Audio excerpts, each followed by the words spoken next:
Warning, this video is not intended for persons underneath the age of 13. Thank you.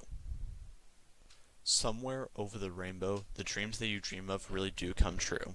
And that place over the rainbow is the world of Dungeons & Dragons. Hey everybody, it's the year's 1999, and today we are going to be talking about a Wizard of Oz homebrew. Now, in case you haven't seen the Wizard of Oz... Wait, is that really something I have to account for? Surely everyone has seen this movie, right? And by everyone, I don't just mean people that would click on a video like this. I mean, literally, everyone alive, all 7.53 billion of us, right? Right? Okay, I'm back with word that I should do a quick rundown of the plot. The Wizard of Oz is about a teenage girl named Dorothy who lives on a farm with her family in Kansas. She dreams of far-off places and epic adventures. One day her dog Toto bites some rich woman, and that woman wants to get rid of the dog. So she decides to run away with Toto, but after speaking to a fortune teller, she decides to go back home. Once she gets back home, however, a tornado swoops through, and she lands in the land of Oz. Once there, she gets threatened by an evil witch, so the good witch of the north tells her to go to the Emerald City to track down the Wizard of Oz. Roll credits. On the way there, she meets up with a scarecrow who wants a brain, a tin man who wants a heart, and a lion who wants courage. When they meet the wizard, he tasks them with taking on the evil witch. So how to put this in Dungeons & Dragons? Well, let's take a look at it. Let's start with the characters, shall we? Now, there aren't any real fight scenes in the movie, so bear with me while I try to decide on their stats. Scarecrow is, well, a scarecrow, which is a creature from the monster manual that we will need to edit. First thing, he's of course able to talk. He would keep his weakness to fire damage and the resistance to bludgeoning damage, but I don't really see why he should resist piercing and slashing damage. After all, if you cut him open, his hay would spill out. I know it doesn't make logical sense for a scarecrow to get exhausted, paralyzed, poisoned, or unconscious, but he would be too powerful as a player character if he couldn't be. I will say that he doesn't need to sleep since he's, well, a scarecrow, but he would still need to rest for 8 hours to get a full heal. No terrifying gaze ability, and his claw attack would only do 1d4 slashing damage. For racial bonuses, he would get a +2 to intelligence and a +1 to wisdom. As for a class, I guess he could be a ranger. The Tin Man would effectively be a metallic construct.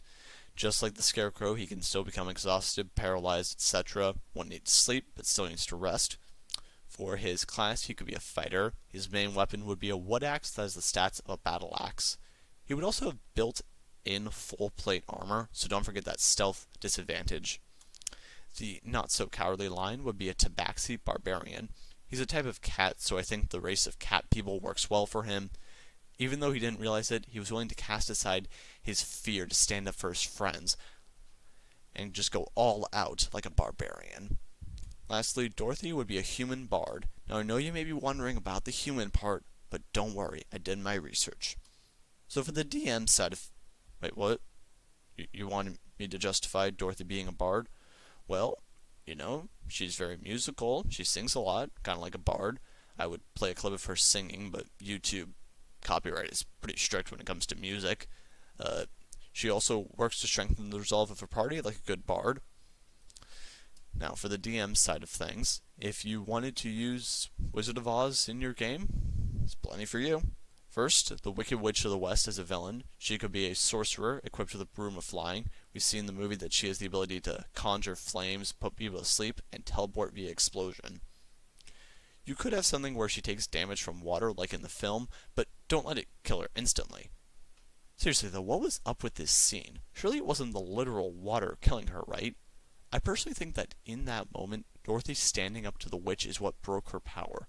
Dorothy must have known that she wouldn't have made it out of there alive, yet she didn't stop fighting. Ultimately, her heart of love just overpowered the witch's heart of greed. Now, if you want to use this movie as a one-shot, you could recreate the basics of the adventure, where one player character gets whisked to Oz, meets the other 3, and they have to go off to the Emerald City. On the way there, they have to fight some tree ants, deal with attacks from the witch. Once in the city, they learn that they will have to fight their way through the witch's castle, take her down, and get her broom. Feel free to mix up the story, though. I know I already joked about this, but a lot of people have seen The Wizard of Oz. If you try to recreate it directly, it's going to be a highly predictable session. Maybe at one point, who knows, they could run into 3 munchkins working together for the 3 halflings in a trenchcoat fighter subclass. Now, I know what you're probably thinking right now. Would munchkins count as halflings? I think that it works out. A case could be made for gnomes, but halflings generally tend to be more laid-back and quiet life types, which is what we see from the munchkins. Wait, what's that? You're saying that once again I picked the wrong thing to justify? Oh, right, the 3 halflings in a trenchcoat. So, this is a homebrew subclass that I will link to below, where you play as 3 people working together as one epic warrior. Dungeons and Dragons. You could also alter the story slightly to incorporate it into your existing D&D game. Perhaps if your game has gone a little stale and you want to mix it up, you send a magical storm after your players to transport them to Oz. Once there, they seek out the wizard's help to send them home. Just make sure that none of your players can hop planes on their own. Your third option is to use Oz as the setting for an extended campaign. There was an entire series of Oz books full of magical adventures that you could draw inspiration from. Your players could travel from Winnie Peaks in the north to Glinda's Castle in the south, from Munchkinland in the west to Poppy Fields in the... Wait, what? How are these places on opposite sides of the map? Look, Dorothy starts here in Munchkinland, then travels over here to the Poppy Field, then goes to the Emerald City. What's going on here? Either someone messed up the geography of this map or I'm greatly mistaken. If it's the latter, please tell me. Very confused here. Well, that's all I really have for today. I really do hope that you guys enjoyed this one. I have to say that this is one of my favorite videos to make so far. I love The Wizard of Oz, so tell me what you think down in the comments. You can check out my other content, including more D&D videos and a podcast in the description. I will see you guys next time. Have a great day, and God bless.